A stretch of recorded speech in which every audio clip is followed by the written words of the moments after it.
Welcome back to the Adventure Athletes podcast, world's #1 podcast for adventure athletes, sharing stories from those creating a difference within themselves to benefit others.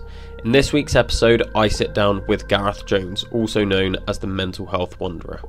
We talk about answering your call to action, how prison changed his life, what running gives to him, the difference between addiction and obsession, and why goal setting is so important. Now, at the end of each episode, the guest sets a weekly challenge for you guys to get involved with. And if you want to check out any of the previous challenges as well, then head over to our YouTube, where I've created a playlist that includes all of our previous challenges. Now, at the start of each episode, I want to give a shout out to really highlight what's happening in the community. And how could I not give a shout out to this guy today? It is the hardest geezer. As of recording this today, he has just finished his run across Africa, becoming the first person to run the entire length of Africa, which has taken him the past year. He's run an insane amount of distance, so shout out's got to be to him.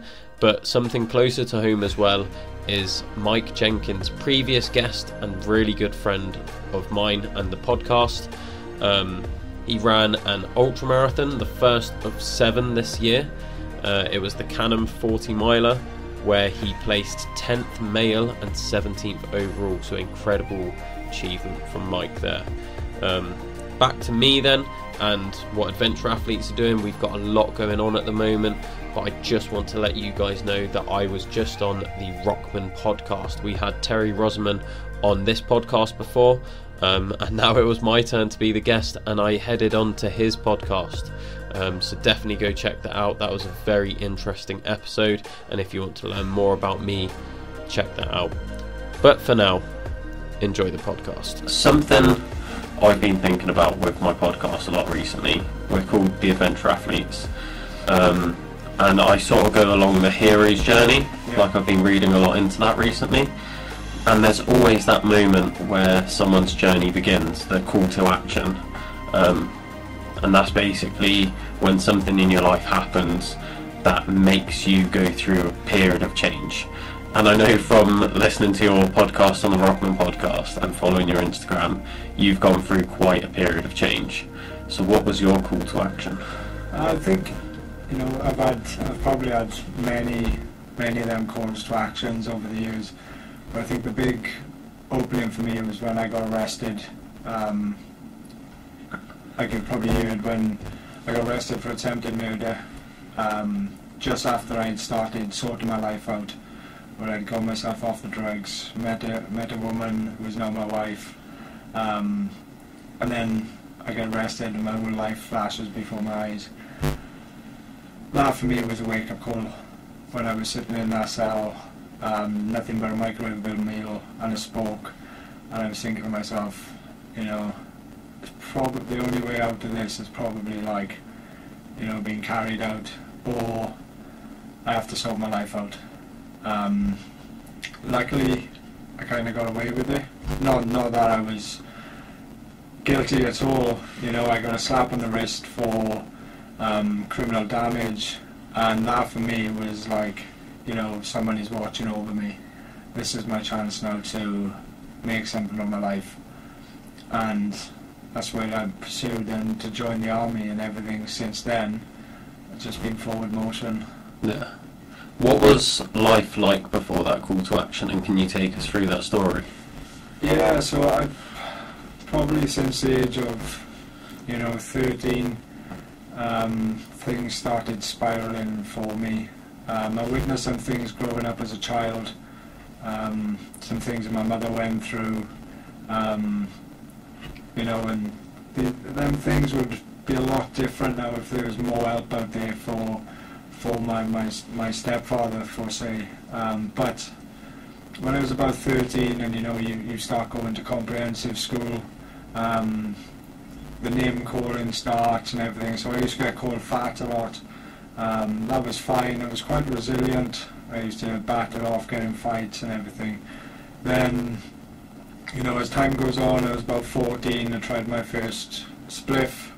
From there, you start using heavier drugs.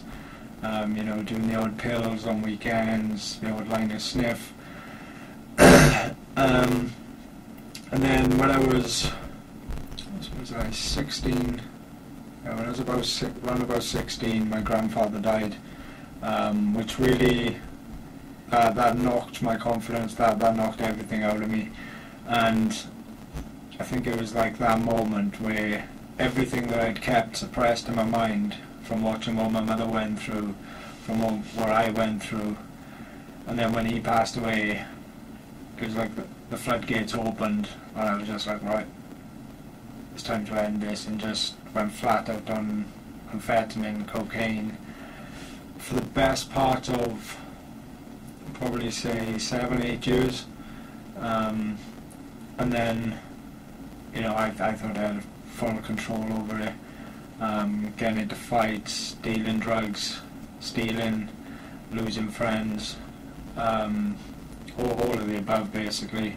I was pretty much a down and out, but like I had this mask over people, so I always come across as this nice boy, but deep down inside my head I was like this, I don't know, this criminal, drug taking, no good waster really. And that's how I felt inside myself. Lost all confidence. The only way I'd end up going out was if I'd had a dab of speed to, you know, to bring that confidence back up, and the only way I could sleep in the night was if I had a spliff. And that vicious circle went on for 2 years, where I pretty much didn't have any friends, because I had stolen off them. I had just, you know, just given up on them really. I give up on them because I did, because like they were always there, but I just thought, you know, I'd choose drugs over you, and that's how it went. And then I always had in the back of my mind that one day I'm going to join the army. When I used to spend my nights like flat out on drugs for sometimes weeks on end, I remember the topic of conversation was, one day I'm going to join the army. And I don't know if you've ever done drugs, but for anyone that's listened that's done them, when you take cocaine or speed, you tend to talk a lot of crap. You know, for me that was always the topic. So I guess inside my head I always had this focus. I always had a reason to come off the drugs, because I wanted to make my grandfather proud. Now that took a long time. Like I can't count on two hands how many times I tried to quit, or how many times I said I was quitting, you know. And what's I gonna say? I guess when I got arrested, that was the pinnacle moment for me. You know, the build up from everything throughout my life led up to that moment, and it was kind of like, you know, it's now or never. And the way I see it, when I look back on my life now, if I hadn't sorted myself out now, I'd definitely be dead or in prison, because it was only going worse. You know, and I kind of had the wool pulled over people's eyes. Like I think my mother thought I was off my face when I was straight, when I hadn't taken any drugs. That's how bad it had got, and I totally had it under control. But the worst thing is I didn't. You know, I didn't have anything under control. Going away, watching football games, smoking crack on the bus to away games. I mean, it's not cool. You know, I thought it was back then. I was easily led, but I was also the instigator as well. I was the one with hundreds of pills in my pockets, or bags of cocaine to sell. So I was one of them. You know, people say to me, no, you fell in with the wrong crowd. I was the wrong crowd for a certain amount of time. And I do feel guilty about that, and that's kind of like now why I like giving back to people. I like doing like the charity work. I like just spreading awareness and trying my best to inspire people and all that, because like I feel like I probably took a lot of time away from people by selling drugs and everything. And you know, if I knew now, if I know now, if I knew then what I know now, then you know I would have just talked them out of buying drugs. You know, how the tables have turned totally on the opposite spectrum. Yeah. Yeah. It's quite a change that you've been through. But what was it, do you think, that drugs was giving you that you wasn't getting out of everyday life? What was missing for you? So knowing my mind now, and knowing what I crave every day now, I guess it probably it used to give me adrenaline and a reason.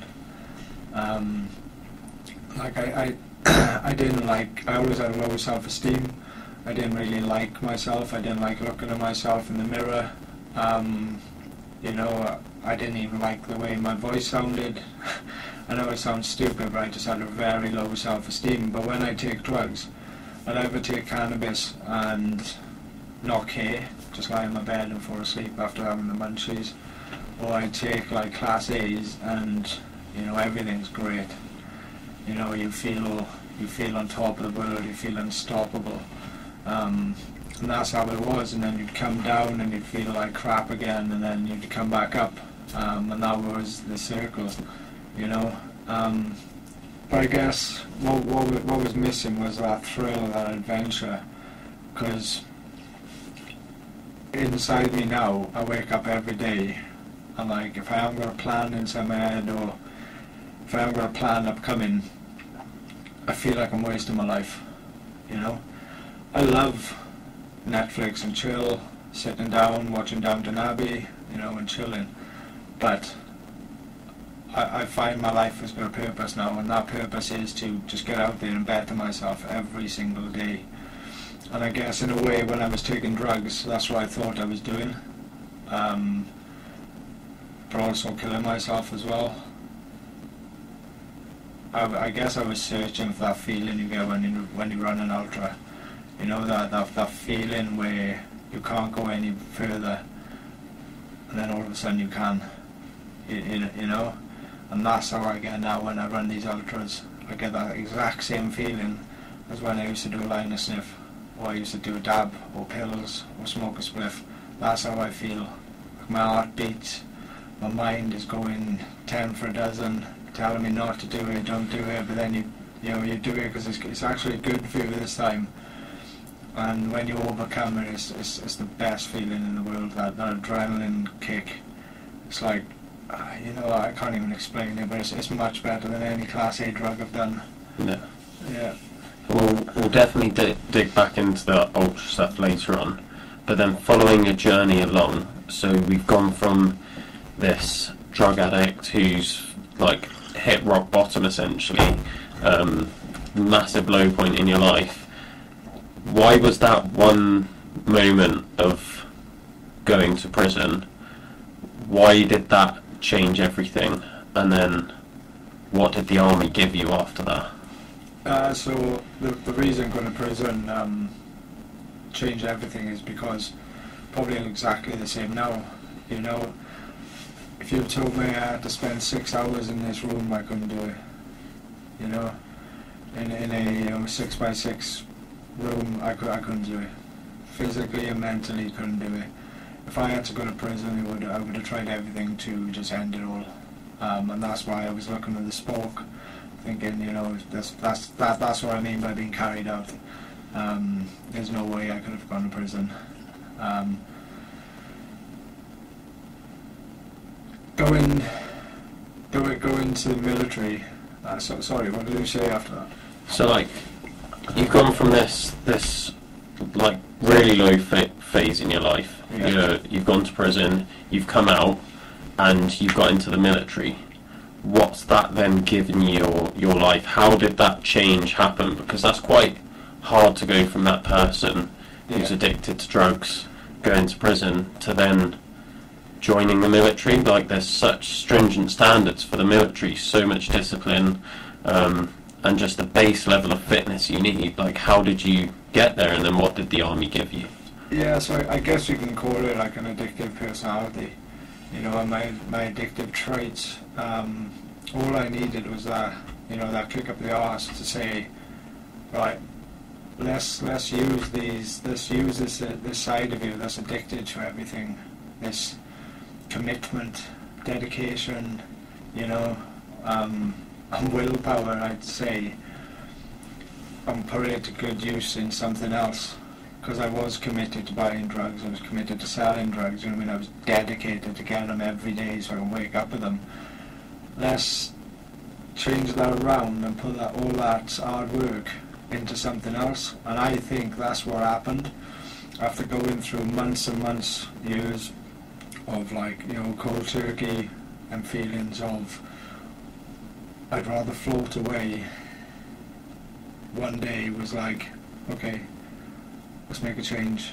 I started running, started going to the gym, started walking a pen of van with a bag on my back, and I like already felt like I was in the military. And even though, like at that time, I was like walking a pen of van, training to come back down, I was having the odd spliff now and again before I even went to the military. But I was off all the hard stuff. And I guess when I actually officially decided to join the army, this is like kind of another chip in the block. I went down to sign up for the Marines originally, and I got told I was too fat. I was too big, because I'd stopped the Class A's and I'd put on a lot of weight. I went up to about 18.5 stone. So I come away from there. I remember coming out to Creer's office and I was just crying in the rain. I had my brother with me, and I was just crying and crying and crying because I had my heart set on this, you know, give up the drugs, get fit, do this. And then all of a sudden I was too big on the scales, so what I started doing, I started using like supplement shakes, diet pills, everything under the sun to lose weight, you know what I mean, as quick as I could. All the fat strippers, T5s, a lot. And I did, it worked, you know, I lost a lot of weight very quickly, to the point where I was like drawn and I looked worse than I did when I was on drugs. And people used to comment on it like, oh, yeah, you're looking amazing, you look super skinny, you're looking really good and everything. And I was like, you know, it's okay, yeah, that's all well and good, but then like the comments stopped. I stopped getting like, oh, you look good and everything, you know, people got used to it. But in my head, that addictive personality again was like, why have they stopped? You know, you were addicted to that, you know, it's great, that feedback, keep it coming, kind of thing. It stopped, so I thought I was putting weight back on. So then I developed like a self-diagnosed eating disorder where I was like making myself sick and so on, and just to keep the pounds off. And again, I thought I had it under control. This went on for about a year, because I've say in between this time I broke my hand punching a window. A little bit off the rails, but I broke my hand off hitting the window. So I had to wait to join the army about 2 years. So in this time I developed this eating disorder. And I'd eat everything. We'd go out to restaurants for food, I'd go straight to the toilet after it. We'd have takeaways, I'd go straight to the toilet after it. You know, I just felt like this food that was inside me was just burning a hole in me. Well, actually it would have been nice if it was burning a hole in me. It was just like a sump of, you know, just a big lump of coal. And I just had to get it out, because I was afraid of slipping back to what I was before. And again, I was absolutely dedicated to it. I was dedicated to losing weight. And I think that was possibly harder to give up. That was possibly harder to get off than the drugs were. And it's definitely the thing that's left the biggest mental attributes in my mind. Yeah. Yeah. So with the army then, so you said it was a period of about 2 years, yeah, between being in prison and joining the army. What then happened in the army that sort of led you down this path now?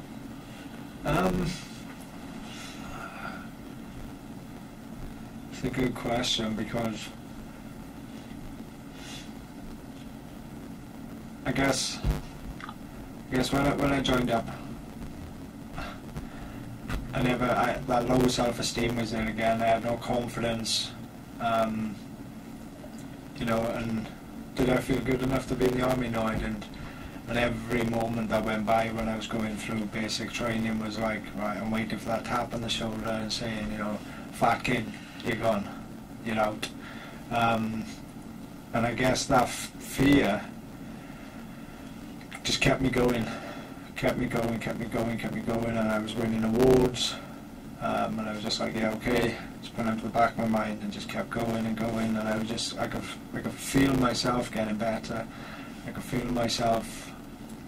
I was almost starting to give myself a little bit of self-praise through it, and then I think as time has gone on, I've won like more awards, or I've done courses I'm quite proud of.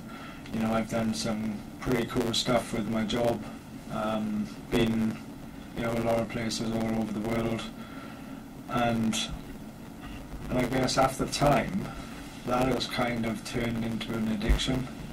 That dedication, the willpower, the commitment, and everything has turned into my job, and you stop thinking about other things, and you solely focus on getting the job done, waking up every day and bettering yourself. And I guess that's kind of what the military has done for me.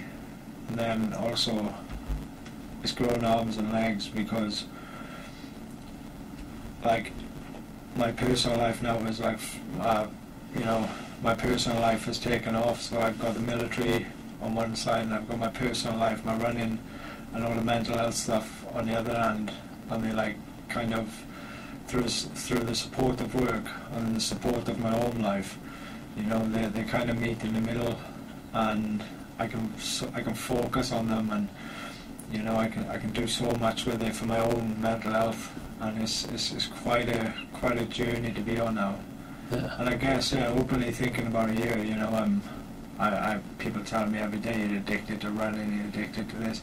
I'm not addicted to running. I'd probably say I'm like dedicated to bettering myself, and I know for a fact if I couldn't run, someone said to me like, what would happen if your knees went tomorrow, or you break your foot or something like that? I was like, well, I'd crawl, or I'd push myself in a wheelchair, I'd be the first person to climb Kilimanjaro in a wheelchair or something stupid, because that's what it is. It's just waking up with a reason to wake up, and always wanting to find that best version of yourself. Yeah, I think that's a great way to look at it, having that distinction between being addicted to something and being dedicated to something. I think there's a very fine line between the two, and it's all about how you're viewing it. Would you say there's like anything else that differentiates the two, other than like your personal viewpoint? Like as an outsider looking in, what would they see as the difference between the dedication and the addiction? So I guess addiction you kind of go into without a plan. It's one of them things where you have to do profusely every day, and you do it until you make yourself sick, and you can't, you have no control over it whatsoever. Now when you're addicted to something, it's exactly the same feeling. You have to do it every day, but you have that control. You have that control over being dedicated, and like what I mean by that is you want to do it. When you're dedicated to something, it's your own choice. I don't have to go out and run every day, or I don't have to do something every day, but it's my own choice because I'm dedicated to the cause. So like I've set myself, and that is bettering myself, or even just being that better version of myself. Now there is a fine line. Like when I was training last year, I could feel the difference between my dedication to my training and then addiction. where I was running in the morning, coming in the evening, and my feet are in agony, you know, I'm taping them up, my nails are falling off, and then I'm going back out for another 20-mile run. It's like, is that dedication or addiction? Because I felt like I needed to go for a run, because I knew I had to go for a run. Now there's a fine line,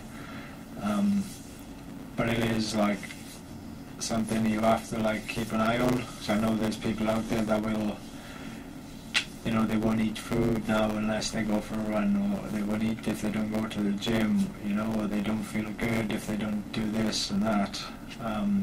Then that becomes addiction. They're doing it for ulterior motives then. So yeah, I guess that's what I think the difference is. Yeah.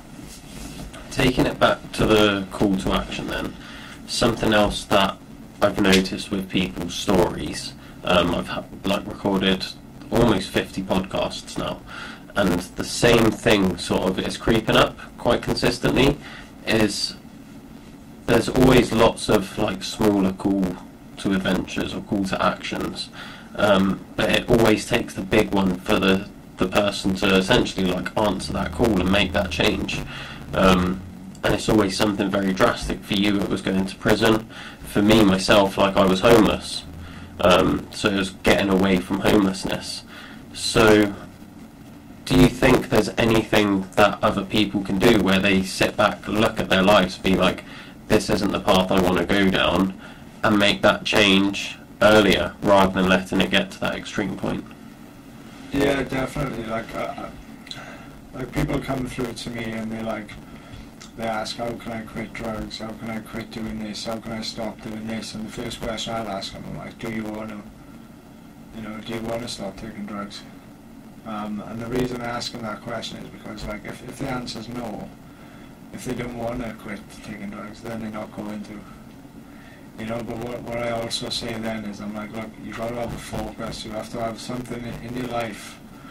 You have to have that reason to stop. Because if you haven't got a reason, you're just going to keep relapsing and relapsing and relapsing. Like for me, it was when I was quitting, I used to have photos on my walls of like the military, like on my kitchen cupboards, in the garage and everything, just so I could always see it. I think, yeah, I'm going to do that. And I think, you know, taking a step back, taking a sit back, and you know, just look where you're going to be in 10 years' time. You know, there's, you know, I wrote something once about if you could write, if I could have wrote to myself 10 years ago, what would I want to tell myself? You know, if I could do the same thing now and write to myself 10 years into the future, what would I want to tell myself? Where would I want to be? What would I want to be doing? And then you just have a look at your life now, where it is. And like, if you don't want to be there in 10 years, now is the time to do something about it. Because otherwise that 10 years is going to quickly turn into 9, 8, 7, 6 and so on. And it's going to be here before you know it, and then you're going to be looking back in 10 years and think, oh, I could have changed by now, you know. Even write yourself a letter, you know, put it away in your sock drawer, and then in 10 years' time read it, and you'll have that pride because you've done something about it, and you'll always thank yourself as well. Yeah. That brings me into this thought I've been having, where I feel like everyone underestimates what they can do in like a year or 10 years, but they always overestimate what they can do in like a day, a week, a month, and they'll look at their next month and be like, this is what I'm going to achieve this month. But then you ask them what they want to be doing in like 10 years time, and it's quite small in comparison. How would you get them to set more ambitious goals? By setting like little micro goals. I mean, like when I first started running, you know, I went out and just ran 200 miles up straight away. So I started running, and 2 or 3 months later I ran 200 miles. That was like totally out of just probably stubbornness, and because like I'd had enough of what people people saying what you can and can't do during lockdown. But I think where people set goals, I always find like writing stuff down. Like I've got races, I've got plans, all written down in my memo up until the end of 2025. One, because like I find being organised is really good. But two, when you hit these little micro goals, you can tick them off. Like you can feel proud, and all leading up to that one big final goal that you have, which for me is always like it's always to be a better version of myself, and it's a goal that I'm never going to reach, because when I get there, I'm just going to have to keep going, because I'll never be that perfect person. Yeah. But the little goals I have leading up to that, I'm ticking them off, and I'm making myself very proud. And I think that's what people fail to do.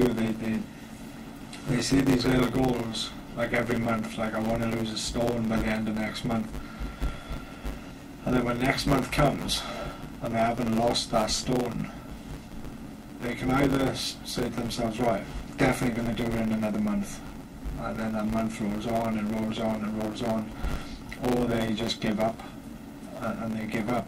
But whereas if they set themselves, say, right, I'm going to lose this stone in 6 months, right, they could do that because they got the dedication, and know they got that 6 months to do it. They could train and train and train. They could lose that stone in 2 months, but then still have 4 months spare. But by that point, they're going to have that dedication to keep bettering themselves. I always find having a goal so far in front is better. Like for me this year, my main goal is the Swiss Alps 100 miler. That's in August. Leading up to that, I've set myself, I got 8 50-mile runs events with GB Ultras, and for me, every one of them races I come to is my big event, because if I don't do well on that, then I'm not going to do well in August. But when I succeed in this little race, or if I have a really bad race, then I'm going to either see it as like, tick it off in a big proud moment, or use it as a learning curve. And I think that's what a lot of people fail to see is that, when you don't complete something, when you don't fail at something, it's not the end of the world. Sometimes failing is better than winning, in my eyes. That's the way I see it. Yeah. So what I'm noticing with your story is there seems to be 2 very clear motivators, and that's the fear of not doing as well as you can and falling back to that place you was, and then the drive to have like this goal in mind. So it could be the army, it could be your GB Ultras in the Swiss Alps. Which motivator would you see as the stronger one for you? My kids. That's like out of everything. My motivation is like my children and my wife, my family. But I'd say out of the races side of things, like Swiss Alps is definitely my main motivator. Simply because, like, when I signed up for these races, when I done Offers Dyke, the first one when I done the Cambrian Way, the jogger last year, if you would ask me, like, at the beginning, do you feel like you can do this? Do you feel good enough to do this? In my head, in my mind, I was thinking, no way. I still feel like that little druggie, But on the outside, because I've got these little goals, these big goals, I have to be committed, I have to be confident, and it just changes me. And this is what the Swiss Alps will do. There's an absolute chance that I might not succeed. There's every chance that this race is going to absolutely break me, because the elevation is insane. But that's what it's all about.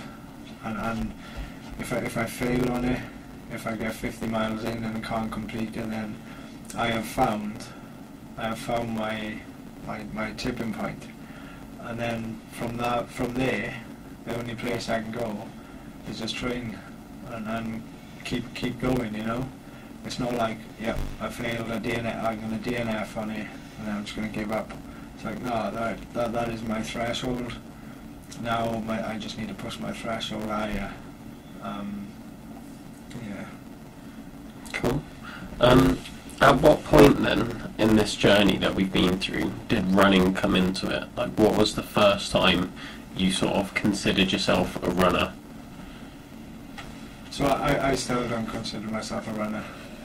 And I don't I have arguments with this with people as well, like and they find it hard to believe, but I mean, what is being a runner?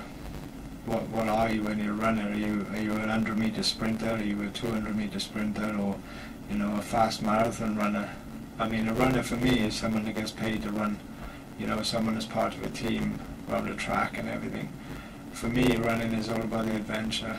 Every time I step outside my door, I'd never think to myself, right, I have to do 10k today in 40 minutes, or I have to do half marathon in an hour and a half. Them thoughts don't cross my mind. I put my trainers on, I stand on the front door, I step off, and every run is different. Like, the music I listen to is different. Sometimes I don't even listen to anything, I just chat to myself. But it's all about that adventure. And that's what it is for me. I know obviously I'm growing up running, right, but I see it more as an adventure, especially when you're like, you know, you're 50 miles into a run over the mountains. Running, you don't run anymore then.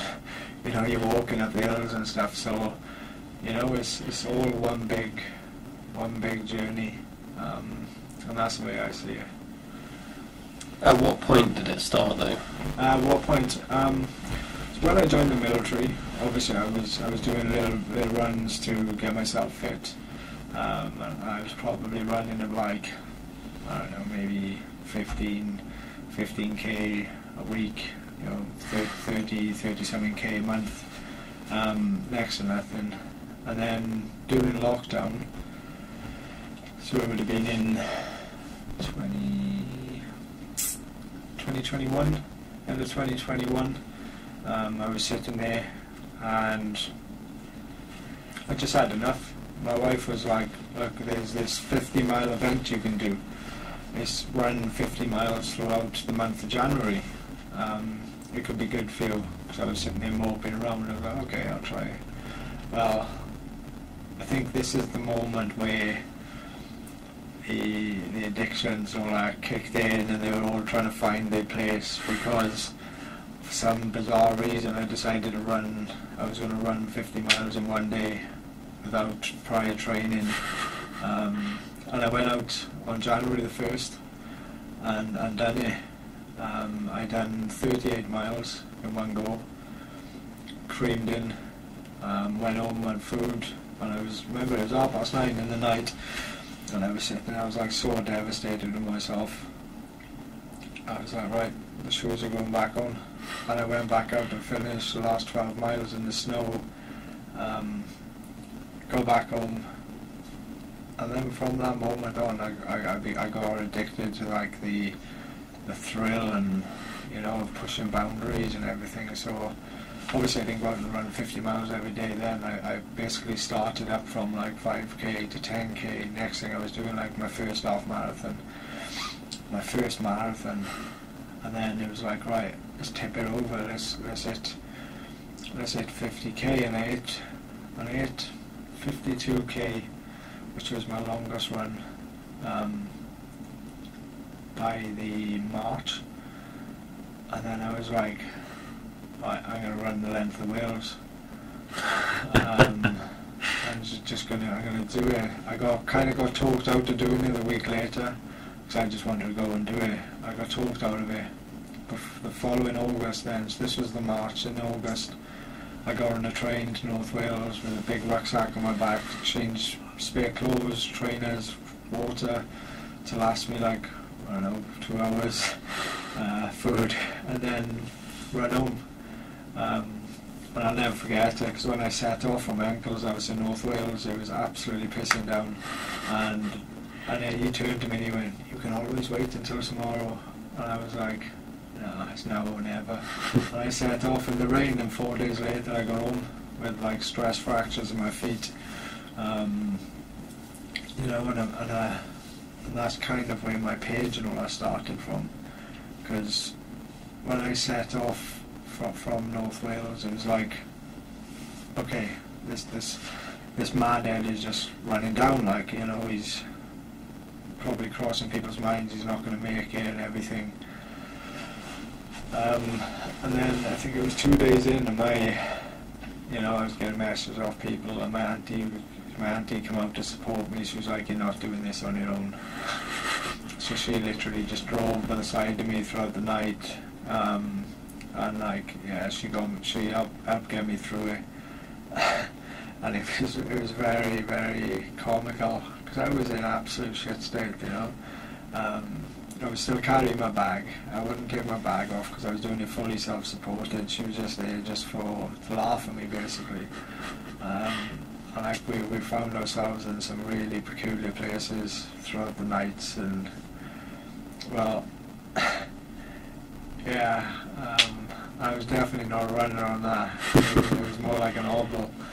But that was the first time where I experienced, like, I sat on a bin in the middle of a forest.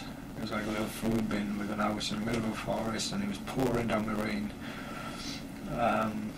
At this point, my auntie wasn't out at this point. It was probably about, like, coming to the end of the last second day, just before she came out. And I sat in this bin, and I was feeling really sorry for myself. I was starving, and I was flicking through my phone, and I seen someone that's like a massive inspiration to me. He's a really top class marathon runner. He runs ultras. He's like 60 now, and I was scrolling through, and I seen that he donated on my page and wrote this little comment, "Keep well done, Gareth," and I just started crying, and I broke down. I was the flattest I'd ever been, and I remember the tears streaming down my face, and I was thinking, I can't do this, I can't go on. And I went on to Google Maps, and I typed in shops near me. Now, I can't, for the sake of me, remember what the name of this place was. I wish I could, because what they had done was they had made a makeshift bakery in their house because it was locked down, and they were selling like cakes and everything outside their house on this big stall. So I was like, okay, let's head for this house, which is about 1.5 miles away. So I picked up the courage, headed to this house, and as I was getting to the checkpoint, the place, it was only like 6 houses in this little village, and I was thinking, oh no, there's nothing here. That shop's boarded up. I was like, this, you're having my pants down, like. Anyway, I come around the corner, and there's this cake stand. No way to lie, they had brownies, muffins, everything under the sun. And I stood there and I just broke down. A fair play, they were lovely to me. Give me cakes, give me whatever they wanted to, because I had no cash on me. We had a good chat and everything.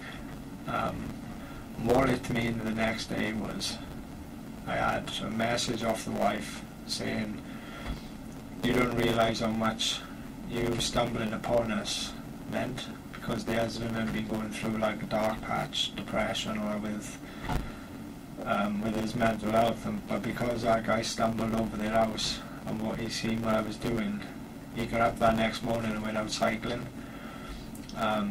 You know, and for me, from that moment on, everything I went through for them 4 days, just seeing that one person made it all worth it.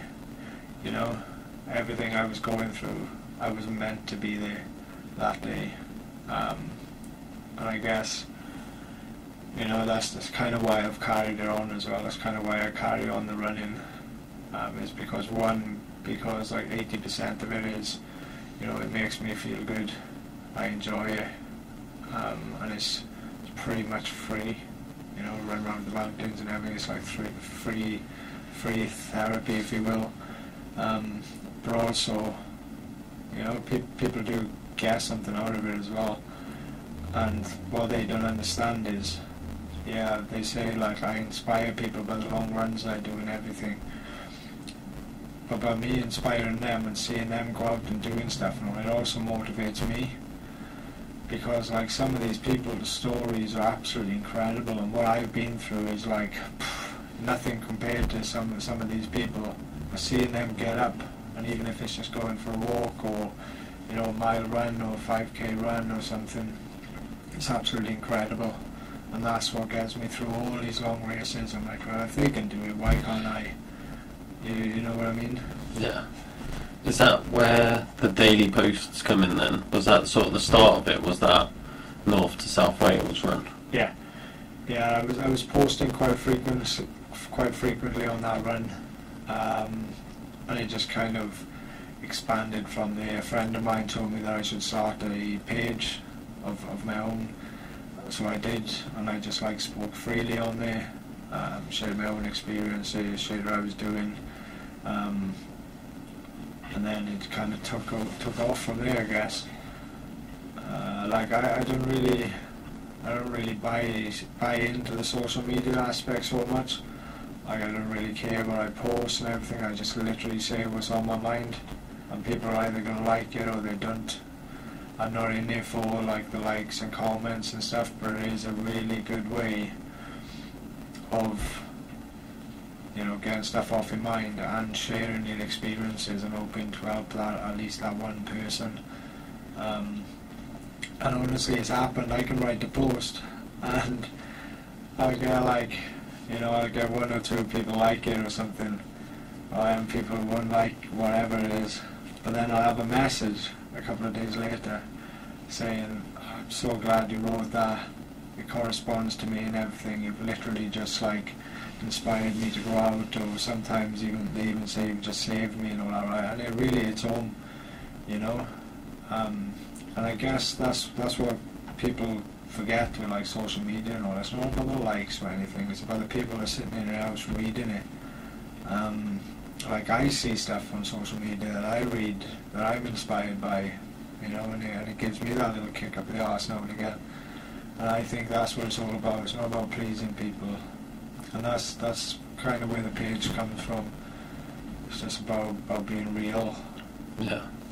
Is that sort of the motivation behind daily posting then? Because I will post daily, and it's so hard to keep that up consistently, especially when you've got so many other things going on. Yeah. Like as you do, you've got a family, you've got a full-time job, and then you've got your training as well. Like, how do you find the motivation to just keep going day in, day out?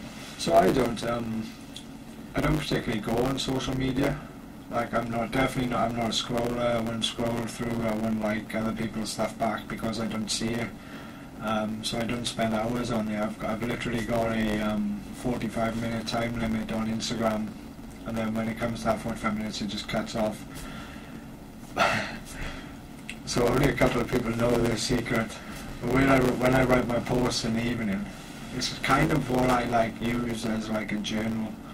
It's my way of like just chilling out, getting stuff off my mind, or the inspiration that I found throughout the day.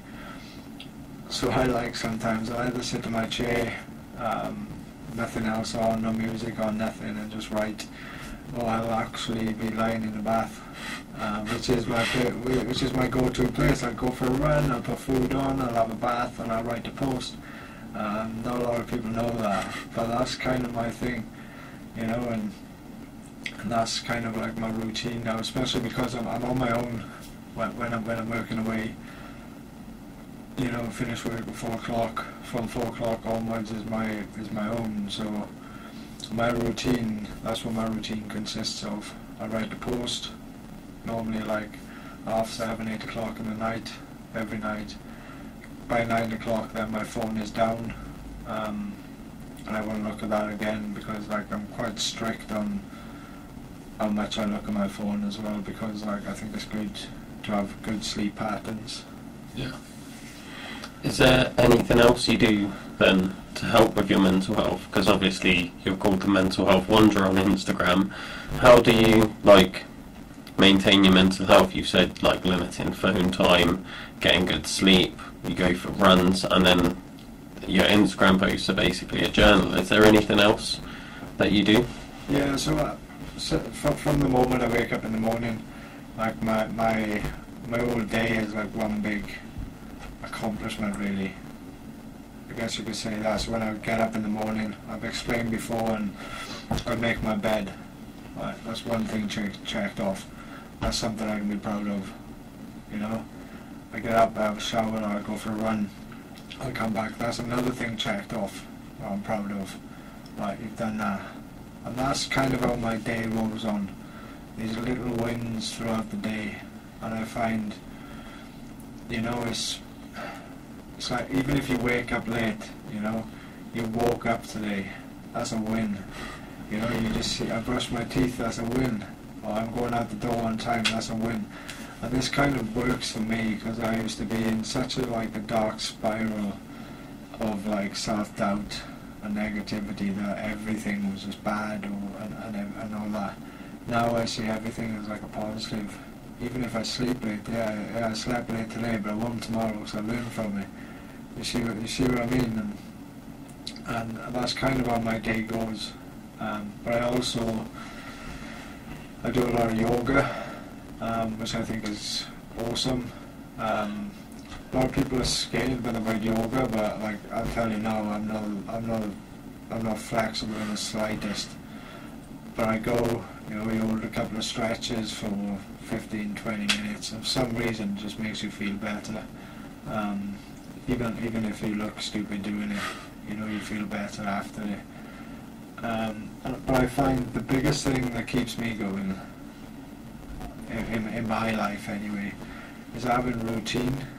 You know, giving yourself that nudge. Instead of taking it away, giving yourself the help. So like in the evenings I'll lay out my trainers, socks, you know, underwear, shorts, t-shirts, coffee. It's always in the cup, and that's how I lay my stuff out in the night for the next morning.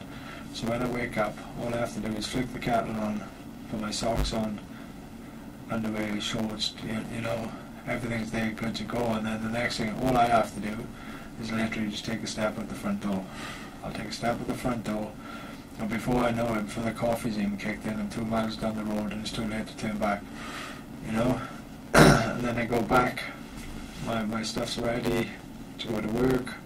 But I find having this this little routine, or the things that only take 5 minutes in the evening the day before to do, to prepare yourself for the next day, can have a massive effect on you. Because the last thing you want to be doing at like 5 in the morning before you go for a run is like finding a pair of socks or something. It's enough to send you back to bed.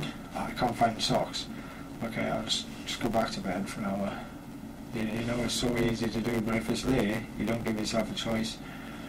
And then when you've done whatever it is you're going to do, go to the gym, go for a walk, go for a run, cycle, you come back and you feel so much better for it. Yeah. Something we haven't really touched on is the amount of things you've accomplished in running in the past, like, what is it, 2 years, 3 years now? It's coming up 3 years this August. Yeah, do you want to run us through some of the things you've done? Like, we've touched on it slightly with some of the stories, but could you, like, list it out for us? Yeah, so I guess, but before I list it out, like, I still class myself as one, I don't class myself as a runner, but two, still very inexperienced. And like, I probably won't be an experienced runner for at least another 10 years. That's where my mindset's at. But yeah, you know, the first thing I accomplished was that 50-mile run in a day, and then going from there was Offers Dyke, where I got like 3/4 of the way down Offers Dyke, and instead of just going to Chepstow and finishing it off for 170 odd miles, I decided I was going to run home. To my auntie's dismay, and ended up running 200 miles. I mean, you know, and then from there, instead of thinking, you know, enough's enough, the following year in August, exactly to the same date, I started again in North Wales, but ran down the Cambrian Way. Originally chasing the fastest known time for it. Again, another goal that was well out of my reach, but I was going for it anyway. And then when that goal faded away on, like, you know, probably the end of day one, I started making my own route down, and it was so much fun. You know, I enjoyed that, and I think it took me 5 days to do that, and a lot of elevation. That was a little bit more thought out. And then I guess since then I've done things like the fastest known time at the Thafts Trail. I've done my own backyard ultras where I've done like 24 laps of a mountain route with insane elevation. You know, I've done that. Was it the David Goggins challenge, 4x48? Yeah. Then that challenge where you start on day one and do a mile every day.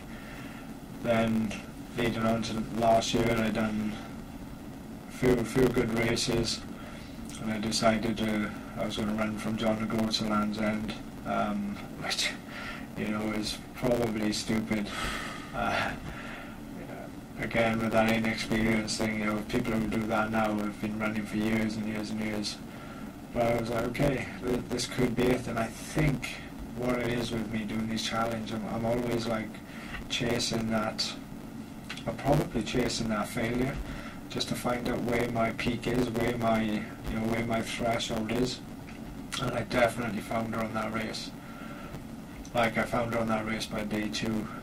But then coming into like day 8, day 9, I had fresh feet, and I was like, okay, let's face this. And I knew I wasn't going to make Land's End.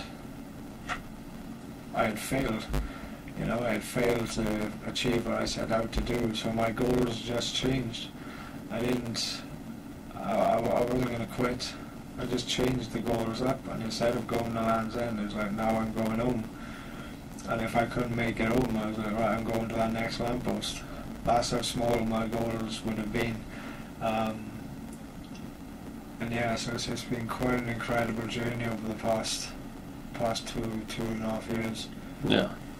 And as you was telling me off air, you've got like 50 Ks, 50 miles, 100 milers every month this year.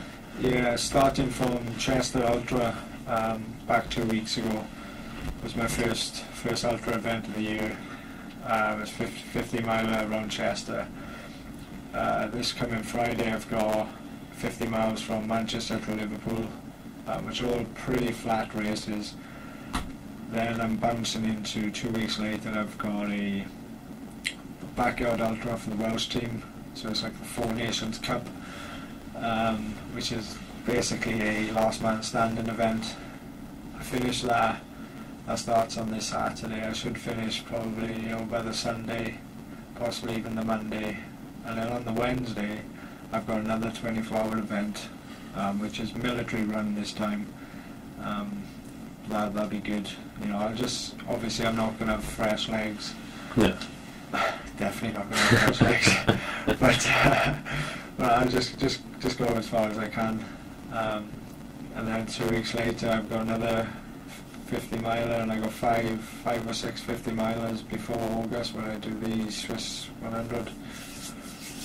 That is just an insane amount of races. And you'd only consider yourself a runner if you're getting paid for it, essentially. Yeah, because I guess so. That's just. I know it sounds stupid, but like, I guess it's more of, if I was just to see it as running, right, I'm going out for a run.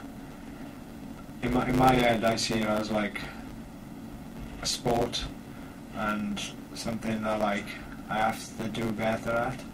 You know, if I'm doing a sport, I'm doing a run, I have to win, I have to get a medal, I have to get a trophy and stuff. But whereas when I see it as an adventure, or it's all about my own choice, and I can do it how I want. If I want to go do 10k, can run 5k, but I can walk the rest. And I think that's what I love about ultras as well. You don't have to run it in like 15 minutes, or half hour for 10k or whatever it is. You can just go out and walk it, or if you want, like you see people walking it, like the amount of people I seen at the last ultra run I done, they were like, probably reaching like 60s, 70s. Some of them like slightly overweight, didn't look like runners at all and all that. Bloody hell, they were having the time of their lives, and they finished the race. And that's what it's all about for me. That's why I'm not classed as a runner. It's because like it's just one big adventure for my mind. Yeah. It's a really good mindset to have. I think it's something a lot of people could learn from, rather than being intimidated by events. Just sign up and just do it how you want, or do what you do, and do things that aren't official events, like your John O'Groats Land's End. And if it goes pear-shaped, just be like, oh, that's okay. I'll just I'll just run home instead. Yeah, and that's like, I think, and that's a good thing about it. It's having free reign. You're in control as well. You're not being told what to do.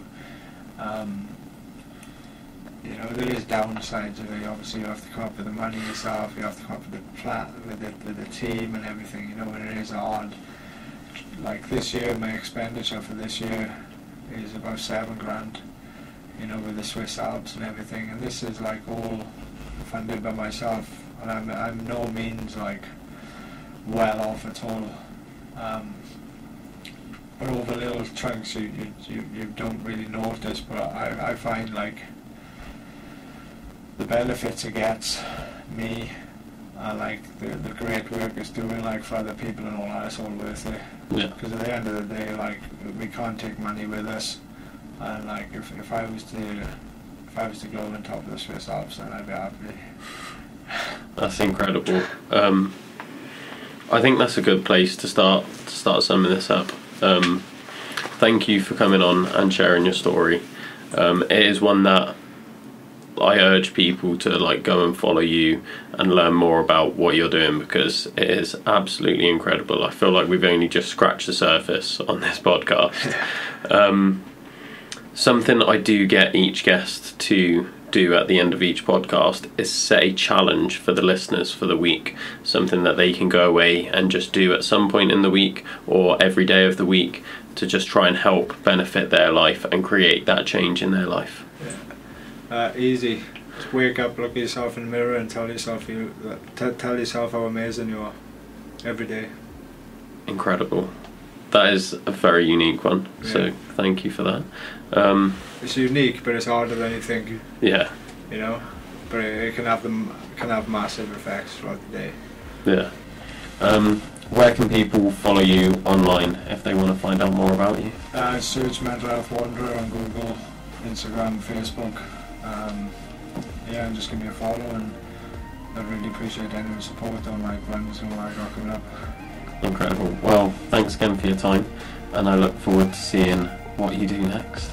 Thank you very much.